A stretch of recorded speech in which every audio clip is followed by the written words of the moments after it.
Have you ever had that one person in your neighborhood? The one who thinks a title gives them unlimited power? The one who believes every street, every sidewalk, every shared space is somehow their personal kingdom? Yeah. Imagine that person. But now they're the HOA president.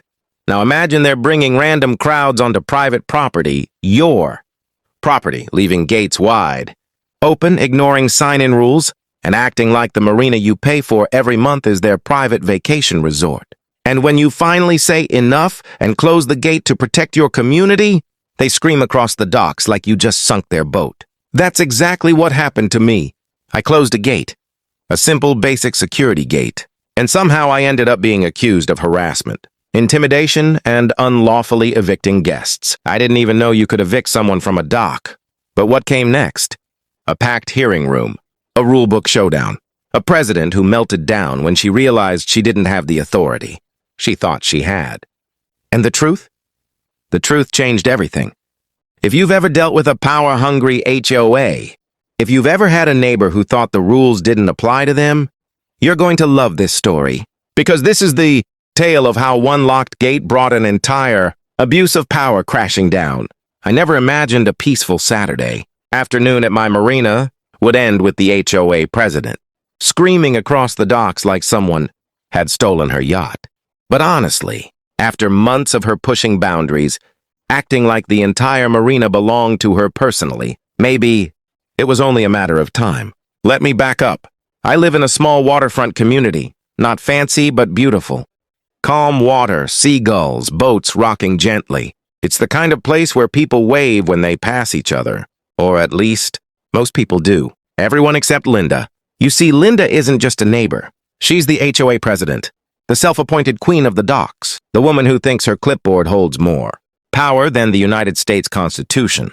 And ever since she got elected, she'd been pushing this idea that the marina was community property, even though everyone who rents or owns a slip pays a separate fee. The marina had always been treated as a semi-private space, meaning you could bring guests, but only if you signed them in and made sure you were present. That's the rule. Always has been. But Linda?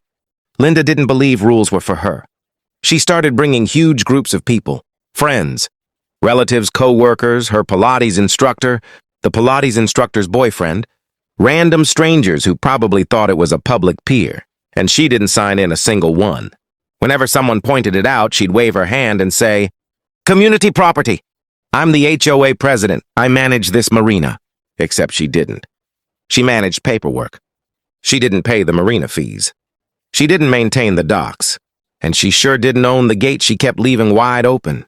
And that gate is important. People live on these boats. People store expensive equipment.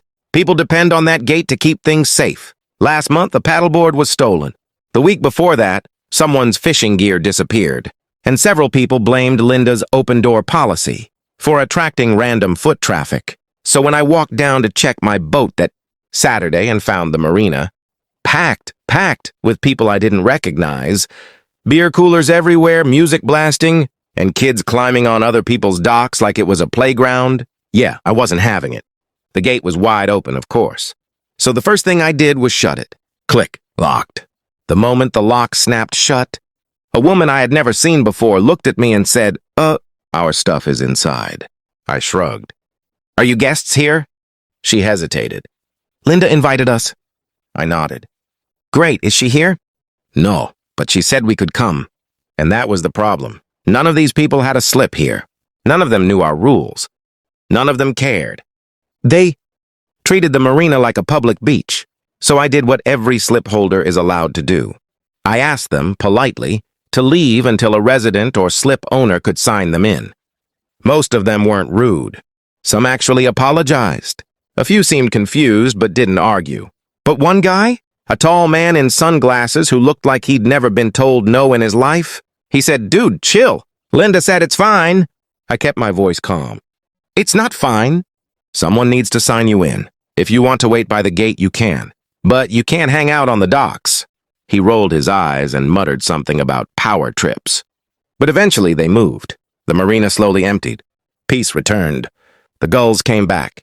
And then, I heard it, the sound of fast, angry footsteps slapping against wooden planks.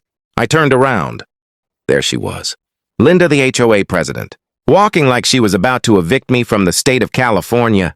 Her face was already red before she even opened her mouth. "Did you shut my gate?" she screamed. I blinked. "Your gate?" She stomped toward me like an offended rhinoceros.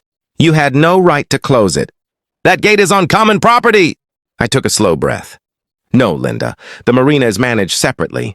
The gate stays locked unless a slip owner lets their guests in." Her voice shot up an octave. "I invited them."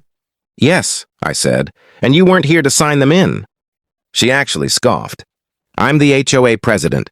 I don't need to sign people in." But she does. Everyone does. Those are the rules, and she helped vote for them. She shoved past me, shaking the gate violently like she expected it to magically unlock, when it didn't. She turned back around and pointed at me like a kindergarten teacher about to give detention. "You are going to regret this." I had no idea what she meant at the time, but I was about to find out, because the next morning I received an email. A long, angry, official-looking email with the HOA logo plastered at the top, accusing me of harassment, intimidation, abuse of common property, and my personal favorite, unlawfully evicting guests.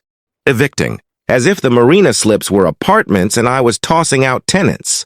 That's when I realized what this really was, a power struggle. And if Linda wanted a war, she had just chosen the wrong person to start one with.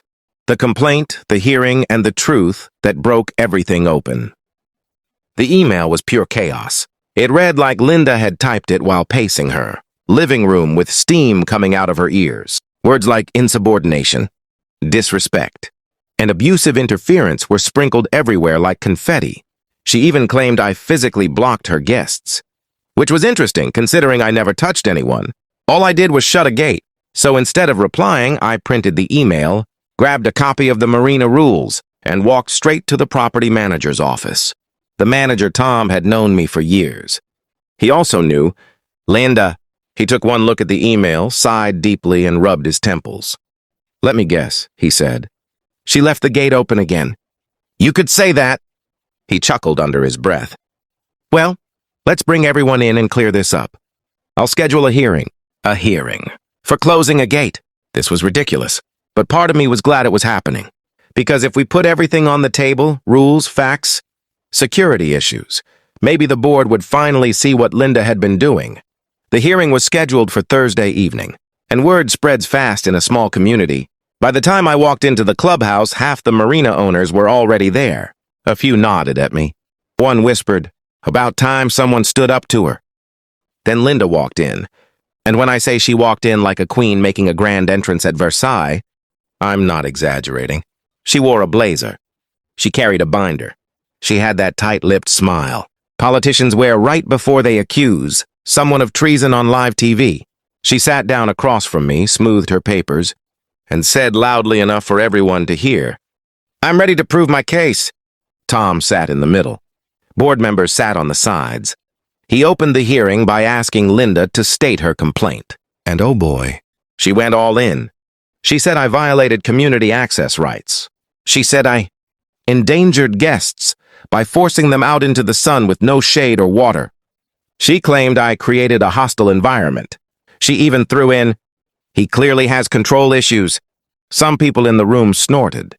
Others rolled their eyes. When she was done, Tom nodded slowly and turned to me. "All right, your turn."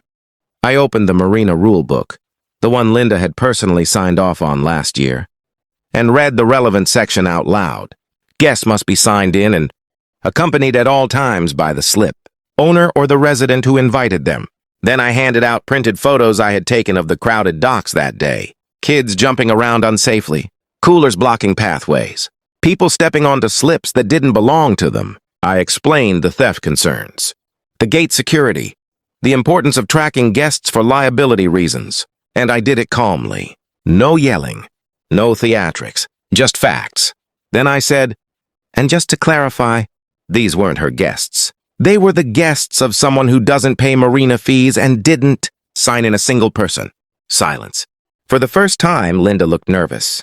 She said, "The marina falls under HOA jurisdiction." Tom shook his head. "Actually, no, I know." He pulled out a document. "A contract." The marina is managed separately. Slip owners pay separate fees.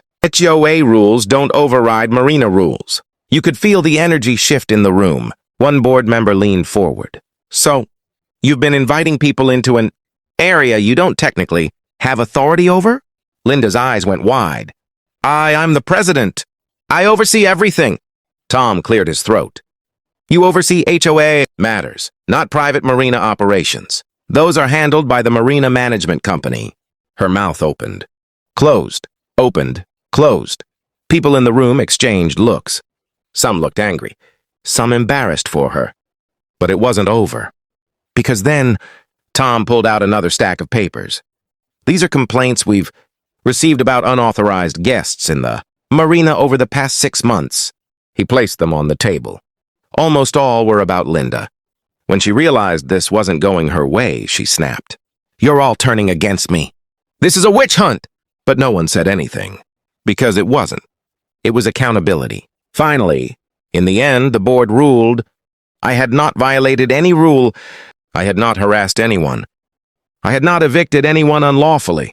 And Linda was formally warned for misusing her position and for repeatedly violating marina guest policies. She stormed out before the meeting ended. A week later, she resigned as HOA president.